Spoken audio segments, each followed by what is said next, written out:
Hi guys, तर आम्ही गेलो होतो सोलापूरच्या गड्ड्याला. आणि सोलापूरचा गड्डा म्हणजे सोलापूर लोकांसाठी जीव की प्राण आहे, त्यांच्यासाठी हे एक इमोशन आहे. आता ज्या लोकांना गड्डा म्हणजे काय माहिती नाही आहे त्यांना मी सांगते. गड्डा म्हणजे थोडक्यात जत्रा. मलासुद्धा मी जेव्हा नवीन होते तेव्हा माहिती नव्हतं, ह्यांनी मला सांगितलं गड्डा म्हणजे जत्रा. आणि ह्यावेळेसचा गड्डा म्हणजे खूपच भारी होता. खूप काही नवीन आलेलं होतं ह्यावेळेस. भरपूर पाळणे आलेले होते आणि विकण्यासाठी सुद्धा खूप काय होतं.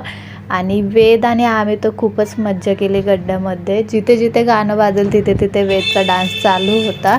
आणि पप्पा हे पप्पा ते सगळं दाखवत होता तो, पण बसणार तर एकाही ह्याच्यामध्ये नाही.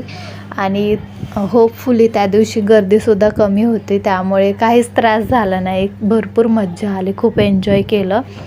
आणि ह्यावेळेस घोडे आणि उंटसुद्धा खूप आलेले होते. वेदसाठी आम्ही 2-2 पुंग्या ह्याच्यासाठी घेतल्या होत्या, कारण त्याने एक तोडली तर दुसरी राहावी.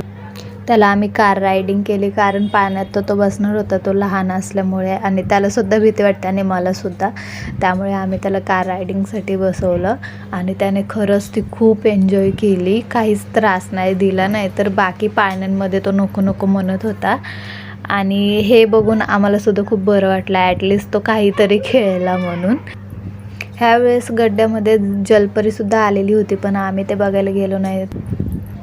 गड्डा फिरून झाल्यानंतर आम्ही आलो होतो हॉटेल सातबाराला. आता हे 20 किलोमीटर आहे आमच्या घरापासून, खूप लांब आहे. त्यामुळे आम्हाला सारखं इथं येणं जमत नाही.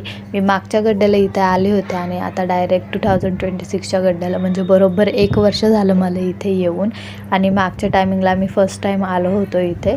आणि इथे एवढं लांब येण्याचं कारण की मला इथला लॉलीपॉप प्रचंड आवडतो. जेव्हा मी मागच्या टायमिंगला ऑर्डर केला होता, इथल्यासारखा लॉलीपॉप कुठेच भेटणार नाही असं मला वाटत होतं. आणि खरंच खूप भारी होता तो. त्याची चव अजूनही माझ्या जिभेवरती रेंगाळती आहे. त्यामुळे मी खूप हट्ट करून ह्यांना घेऊन गेले तिथे की नाही जायचं ते इथेच जायचं जेवायला. आणि गेलो आम्ही. आणि इथला ॲम्बियन्स वगैरे खरंच खूप छान आहे. फक्त त्यांनी थोडंसं सर्विंगकडे लक्ष द्यायला पाहिजे असं मला तरी वाटतं. आणि वेदसाठी मी खाऊ घेऊन गेले होते, कारण त्याला मध्येच जर भूक लागली तर. कारण आता मी फीडिंग करणं सोडून दिलेलं आहे, त्यामुळे त्याला खायला दिलं की तो तेवढा त्रास देत नाही. त्यामुळे मी त्याच्यासाठी मावा केक आणि मी जो खाऊ केलेला आहे, तुम्ही जर माझ्या यूट्यूब चॅनलला बघितला असेल तर स्नॅक्स रेसिपी जी मी दाखवली होती मखाण्याची, ते मखाने जे आहेत ते मी ह्याला घेऊन गेले होते. सो त्याने ते एन्जॉय केले जोपर्यंत आम्ही ऑर्डर देतो तोपर्यंत. आणि इथे त्याला मेनू कार्ड द्यायचंच नव्हतं आम्हाला, कारण फर्स्ट पेजवरच आईस्क्रीम होती. आणि तो मला सांगत होता मम्मा क्रीम, आणि मेनू कार्ड द्यायला रेडी नव्हता तो. मग आम्ही ऑर्डर केली कशी तरी लॉलीपॉप, एक फिश फ्राय आणि वेजसाठी अळणी भात.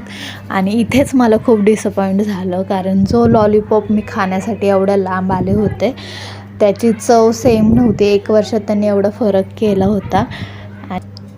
मी तर खूप डिसअपॉइंट होते. मला जे पाहिजे ते तर भेटलं नाही. पण वेदने खूप एन्जॉय केलं, अळणी भात आणि फिश फ्राय. आणि आम्हीसुद्धा खूप एन्जॉय केलं. त्याला प्रचंड फिश फ्राय आवडला. आणि थँक्यू फॉर वॉचिंग. आणि असा गेला आमचा दिवस.